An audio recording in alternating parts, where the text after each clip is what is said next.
राजधानी रायगडवरच्या छत्रपती शिवाजी महाराजांच्या समाधीच्या शेजारी अनाधिकृतपणे वाघ्या कुत्र्याचा पुतळा बसवला गेला।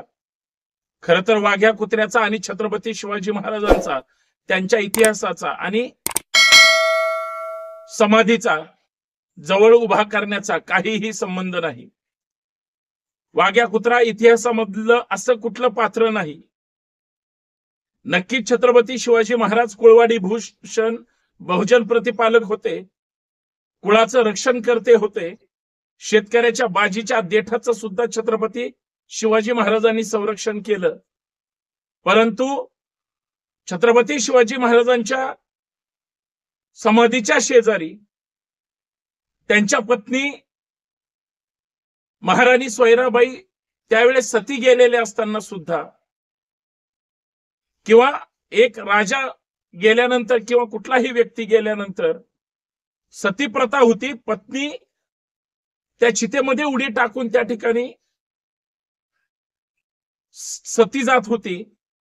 त्या सगळ्या प्रकारामध्ये जर छत्रपती शिवाजी महाराजांच्या समाधीच्या शेजारी समाधीच पाहिजे होती तर ती महाराणीची असली पाहिजे।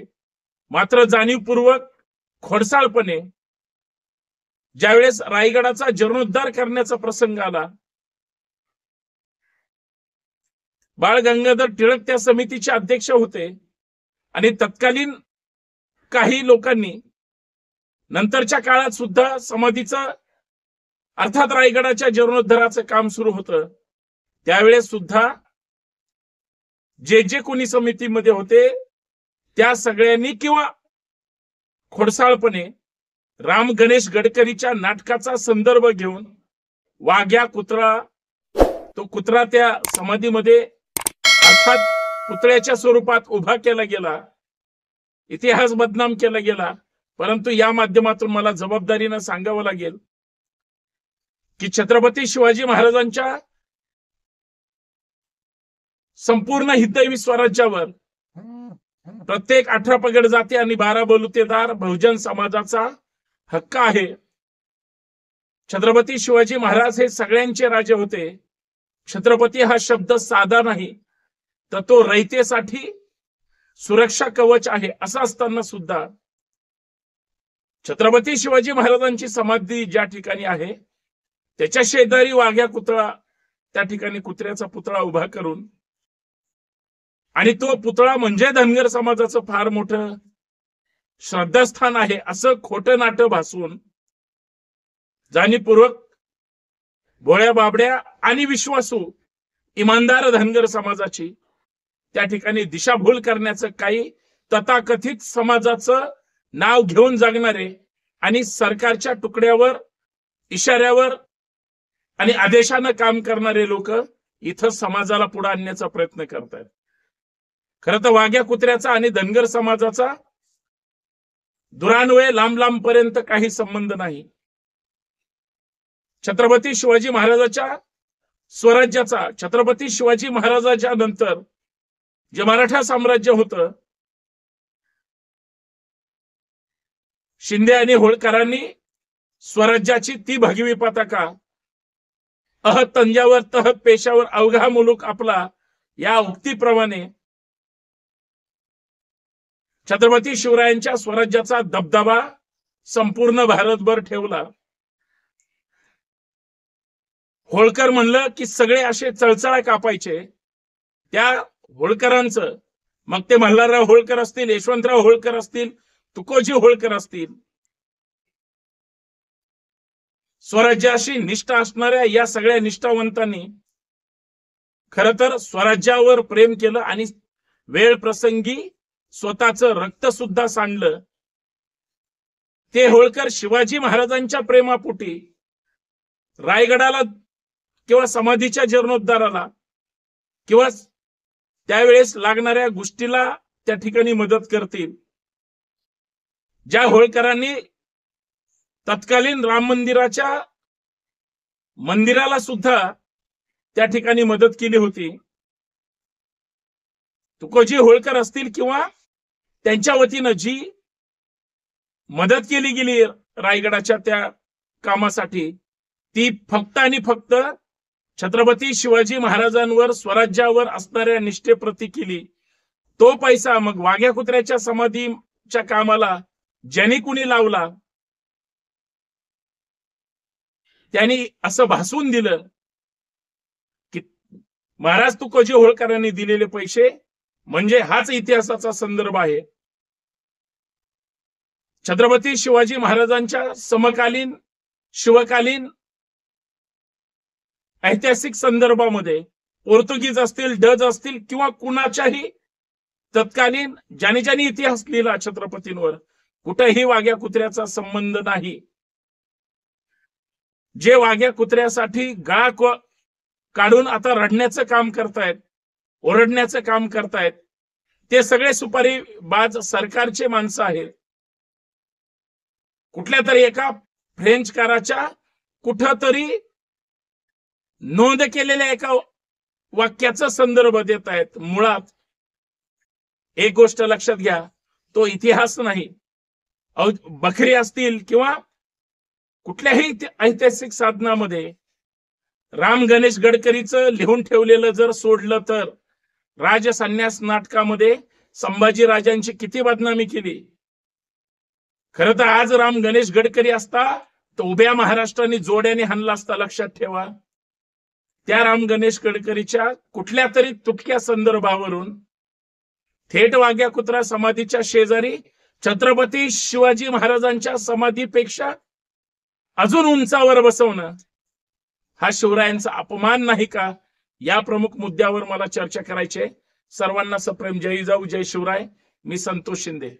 या सामाजिक विचारपीठावर आपल्या मनपूर्वक स्वागत. विनंती एवढीच आहे मित्रांनो, हा व्हिडिओ जाणीवपूर्वक शांत पद्धतीने ऐका, शेवटपर्यंत ऐका, जास्तीत जास्त शेअर करा. आपलं हे चॅनल सबस्क्राईब करायला, फॉलो करायला विसरू नका. बेल आयकॉन प्रेस करा.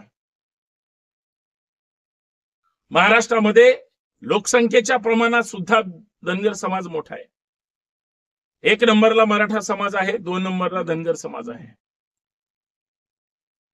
गाव खेड्यामध्ये राहणारा, शेळ्यांवर, मेंढरांवर, पशु प्राण्यांवर प्रेम करणारा, या देशातील, या राज्यातील खरंच शेतीशी नाळ असणारा, शेती कसणारा, शेती उगवणारा, मुलाबाळांप्रमाणे पशु प्राण्यांवर प्रेम करणार अत्यंत विश्वासू आणि प्रामाणिक समाज, जो कधीच कुठल्या वादामध्ये नसतो. आजपर्यंत प्रत्येक राज्यकर्त्यांनी धनगर समाजाचा नेता म्हणून समाजाचा फक्त वापर केला. काय दिलं, काय मिळवलं हा संशोधनाचा विषय.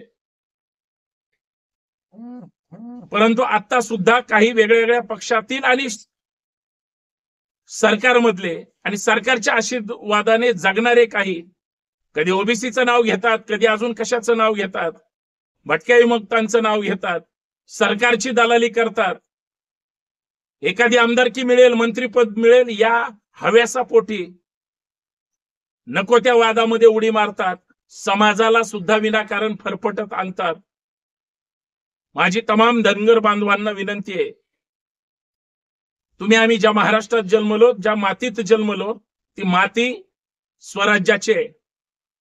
छत्रपती शिवाजी महाराजांच्या स्वराज्यामध्ये आणि शिवाजी महाराजांच्या नंतर सुद्धा मराठ्यांचा तो भगवा, स्वराज्याचा तो भगवा इथल्याच शिंदे होळकरांनी ताकदीनं दिल्लीच्या तख्तापर्यंत घेऊन जाण्याचं महान पराक्रम केलं.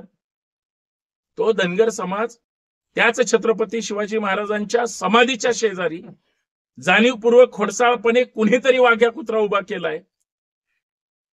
त्या वाघ्या कुत्र्याचं समर्थन करण्यासाठी धनगर समाजाचा वापर करायचा हे अत्यंत दुःखद गोष्ट आहे.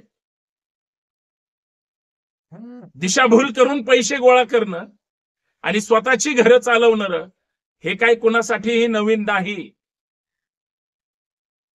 इतिहासामध्ये किंवा इतिहासाच्या नंतर साधी छत्रपती शिवाजी महाराजांची शिवजयंती असेल, छत्रपती संभाजी महाराजांची शंभूराजांची जयंती असेल, डॉक्टर बाबासाहेब आंबेडकरांची जयंती असेल, महात्मा फुलेंची जयंती असेल, महाराज मल्हारराव होळकरांची जयंती असेल, यशवंतराव होळकरांची जयंती असेल, जिजाऊ जयंती असेल, अहिल्याराणी होळकरांची जयंती असेल, कुणाचीही असू द्या, तुम्ही आम्ही कार्यकर्ते जर एखादा कार्यक्रम करणार असू किंवा कार्यक्रम जर आयोजित केला तर लोक सरळ हाताने आपल्याला मदत करतात.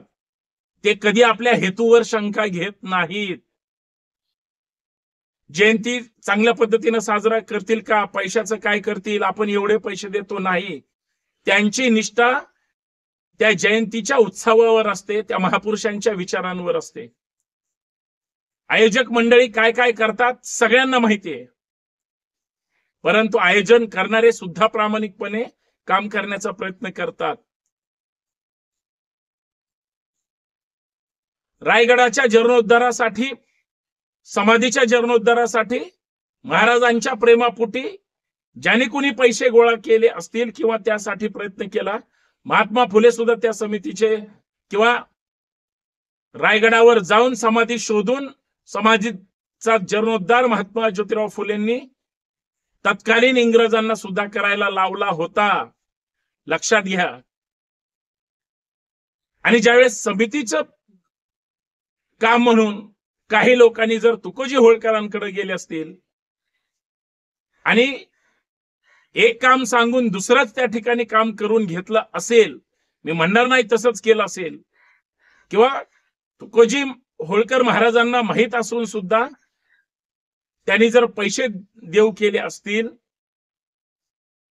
तर त्यावेळेस कुणी जाणीवपूर्वक वाघ्या कुत्र्याचं त्या ठिकाणी कारण पुढे करून पैसे गोळा केले, हा सुद्धा शिवद्रोहीपणा नाही का? पण मला विश्वास आहे, ज्या होळकरांचा इतिहास स्वराज्याच्या निष्ठेसाठी लढणाऱ्यांचा आहे, त्यांनी मदत सुद्धा छत्रपती शिवाजी महाराजांच्या समाधीसाठी किंवा रायगडाच्या जीर्णोद्धारासाठी किंवा चांगल्या कामासाठी केली असेल. खरं तर होळकरांचं छत्रपतींवर असलेलं प्रेम आजही महाराष्ट्राला प्रेरणा देणार आहे, ही गोष्ट लपवता येणार नाही.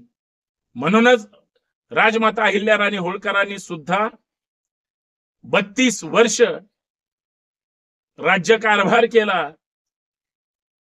हे खरं या महाराष्ट्रातल्या मातीत शौर्याचं प्रतीक आहे. आणि त्याच राज्यातल्या छत्रपतींना, महाराष्ट्राच्या आराध्य दैवताला त्यांच्या समाधीच्या शेजारी वाघ्या कुत्रा उभा करून जर कोणी तथाकथित बदनाम करणार असतील, तर धनगर बांधवांनो, कुणाच्याही भूलतापांना बळी पडू नका.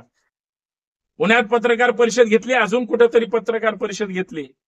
निवडणुकीमध्ये हे सगळे कुठं होते, कुठल्या पक्षाशी संबंधित होते, कुणाचं पाणी भरत होते, सत्ताधारी पक्षाच्या आदेशानं हे सगळे नाचत होते. हे पैसे घेऊन विरोध करतात आणि निवडणुकीमध्ये पैसे घेऊनच हे फॉर्म मागे घेणारे आणि पाठिंबा देणारी लोक आहेत. यांच्यापासून सावध राहा. प्रामाणिक आणि निष्ठावंत धनगर समाज छत्रपती शिवाजी महाराजांचा इतिहास कधीही बदनाम करू देणार नाही, मला विश्वास आहे. पण हे कोण करतंय? ज्यांच्या डोक्यात विकृती आहे, जे बिनडोक आहेत, ज्यांना अक्कल नाही, जे समाजाच्या नावावर दुकान लावण्याचं काम करतात, जे धनगर समाजाचा म्हणून संपूर्ण समाजाला एखाद्या पक्षाच्या दावणीला बांधण्याचं काम करतात. समाजाला विकणाऱ्या दलालांपासून प्रत्येक या महाराष्ट्रातली प्रत्येक समाजानं सावध राहिलं पाहिजे. हे होतंय, हे महाराष्ट्रात होतंय, पण हे इतिहासात होऊ देऊ नका. इतिहास तुमच्या माझ्या प्रेरणेचा आहे. आपल्या छत्रपती शिवाजी महाराजांच्या शेजारी विनाकारण असा वाघ्या कुत्रा असणं हे बदनामीकारक आहे.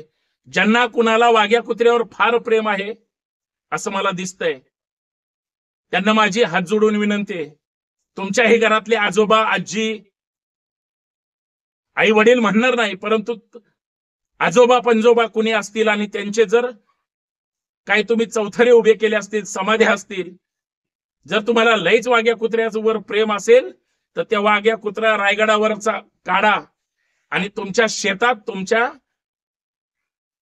पूर्वजांच्या समाधीच्या शेजारी उभा करा. बघा काय वाटेल, तुमच्या मनात किती आनंद वाटेल, गावकऱ्यांच्या मनात किती आनंद वाटेल, आणि मग महाराष्ट्रासमोर येऊन सांगा. विनाकारण पुतळा मावशीचं प्रेम दाखवायची गरज नाही. तुम्ही समाजाला वेटीस धरून स्वतःचं दुकान थाटण्यासाठी आणि दुकानदारी करण्यासाठी काही तथाकथित समाजाच्या नावावर जर कोणी दुकानदारी करत असेल, दलाली करत असेल, बांधवांनो, महाराष्ट्रातील तमाम जनतेनो, अशा लोकांपासून सावध राहा. हे समाजाला एक दिवस विकतील. आणि कुठलाही इतिहास संशोधक असू द्या, जे स्वयंघोषित एनी टाइम टाईट असणारे आणि बिंडोकपणानं वक्तव्य करणारे, जे दादू कोंडदेवचे समर्थक होते, दादू कोंडदेवच्या पुतळा काढण्याच्या वेळेस जे दादू कोंडदेवच्या पुतळ्याच्या समर्थनार्थ होते, त्यांना जिजाऊंचं चारित्र्य आणि चुकीचा पुतळा बसवलाय हे ज्यांना सहन होत नव्हतं आणि पुतळा मान्य होता, त्यांना वाघ्या कुत्रा तिथं असणं दुःख काय कळणार. हे सगळे सुपारी फंटर आहेत, हे सगळे स्वयंघोषित संशोधक आहेत. यांच्या बुद्धीची कीव करावी तेवढी, एवढंच मला या ठिकाणी म्हणायचंय. बांधवांनो, कुणाच्याही भूलथापांना बळी पडू नका. इतिहास फार मोठा आहे. इतिहास घडवलाय मावळ्यांनी, तो लिहिलेला नाही. लिहिला असल्या ह्या सरकारी दलालातल्या कावळ्यांनी, जो मनवादी पद्धतीने लिहिलाय आणि इतिहासाचं भांडवल करून इतिहासाचा सत्यानाश केलाय. त्यांच्यापासून सावध राहायचंय, हे लक्षात ठेवा. जय जिजाऊ, जय शिवराय. एकत्र राहूया, इतिहासाचा जागर खरवूया आणि खरा इतिहास मांडूया. आणि इतिहासाचं पुनर्लेखन झाल्याशिवाय इतिहासातील वाद मिटणार नाहीत, यासाठी प्रयत्न करूया. जय शिवराय.